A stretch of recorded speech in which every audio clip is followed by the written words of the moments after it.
UFOs. All right. 10 years ago, if you had told me there's a UFO, I would have just smiled at you and closed the door. But these days, Rogan has, fighter pilots that seem very credible talking about, multiple sightings, consistent sightings. We've seen the video, etc.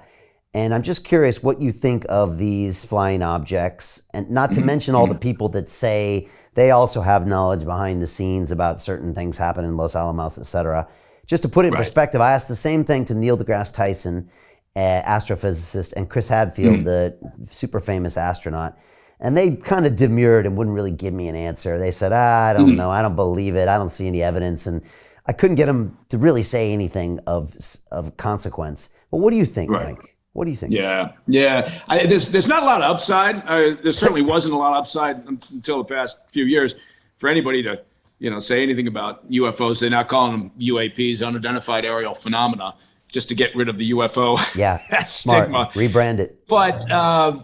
But look, I think I've talked to fellow Commander David Fravor, who was one of the more fascinating sightings. And there's some gun camera footage, and they picked it up on the radar down in the carrier group, during the course of his sortie, and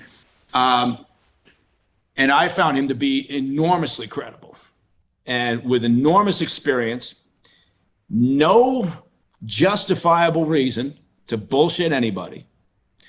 And I found it to be one of those moments where you think, yeah, okay, there is no explanation right now. So how can you possibly say it's not possible? I don't get that. You can't discount it. And so I think there are a lot that, we looked at a lot of them in black files that you can discount, you can look at and go, okay, well, there's a very, very credible reason for, this sighting. But Fravor's sighting is that one that I thought, I don't see any real credible alternative solution other than this is some technology that we don't understand. Whether it's state-sponsored here on Earth or whether it's, extraterrestrial, I have no idea. But I do know that Fravor is enormously capable, experienced, and credible. And it wasn't just him. His wingmen saw it. Again, it was, picked up on radar, gun camera footage. And so I don't think you can discount this, right? I think it is enormously egotistical to say that we're the only relevant life in the entire whatever that is out there. Yeah, I agree with you. I mean, I'm a mechanical engineer by training, and I'm not about to just wish something. But when I started listening to these testimonials and seeing the footage and seeing the radar, and then Chris Hatfield's telling me that he was an Air Force pilot, and I like Chris a lot, and his brothers and everybody has been in planes for, centuries of their lives combined, and they've never seen anything. But I'm like, okay, but you've got, like you said, credible people talking about these things. It's not like I was out in a desert and I saw this orb. It's like, something else. And guys that understand Newtonian physics and understand aeronautics, and they're seeing things that just, something doesn't look right here. So, yeah, I think it's worth. I mean, there's a real reason, and then people got very torqued about, well, oh my God, the Pentagon's announced that they have an office or had an office, supposedly they still do, I would imagine, that looks at, aerial phenomena, right? That is observed, whether it's observed by military or civilian, and it was the Advanced Aeronautical Threat Identification Program. ATIP was the name of the office in the Pentagon.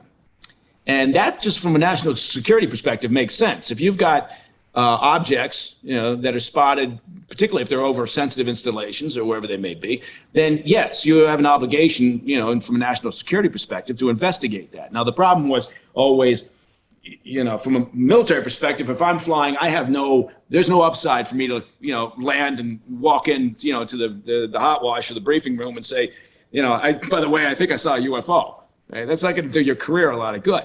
So they had to try to take that stigma away, which was smart, because again, from just a national security perspective, yeah, you better evaluate that. Get the footage out, get the radar readings and understand what it was. Or go talk to those civilians, at least, the credible ones, and say, what was this? So I think that made sense. That morphed into, I'm sure another office. They said they shut down ATIP. There's still a national security reason to want to know what is up there. particularly if the Chinese have developed, and we know they are, developing hypersonic weapons, then yes, we better pay attention to it. But is there something from outside this world? The one interview that I had, and the one person I talked to was Commander Fravor, and the evidence that they had. If someone comes forward and says this is exactly what it was, here's the credible information to discount the idea that it might be extraterrestrial, fine. But until then, you got to keep the door open. So Jim Rickards has just recorded a video that's not available to anyone in the public, and he's going to be talking about how this upcoming recession is going to be fast, it's going to be bloody, it's going to be nasty. But at the same time, he's going to show you how you can position yourself to profit from all of this chaos. Now, we've made this video only available to our viewers. Go to londonreal.tv/Jim. Watch that immediately. I can't say enough good things about Jim Rickards. He understands the global economic system better than any guest I've ever had on London Real. His predictions are almost uncannily true, and you can learn how to profit from his vision, from his expertise, and his understanding of economics. So go to londonreal.tv/Jim or click the link below. It's an excellent, excellent look on what's going to happen in the future and how you can position yourself to profit from that. Jim is one of the best in the business, one of my favorite guests on London Real, and he's very, very good at predicting the future and showing us all to profit from it. So click the link, and I hope you enjoy. The greedy bankers are about to do it again. In 2008, they crashed our financial system and nearly bankrupted the entire global economy. Then they received trillions of dollars in government bailouts. And after, they demanded fat bonuses paid for by you, the taxpayer. It turns out the banks haven't just been screwing the American taxpayers, they're also screwing over their investors. Turns out the banking industry is the worst place you could put your money, despite enormous taxpayer bailouts. Now the bankers are back to take away your financial freedom. They lie and tell you that cryptocurrency isn't safe. They try to make it illegal for you to choose how to invest your hard-earned money. They lie and say cryptocurrency is used by money launderers and criminals. But look at the record.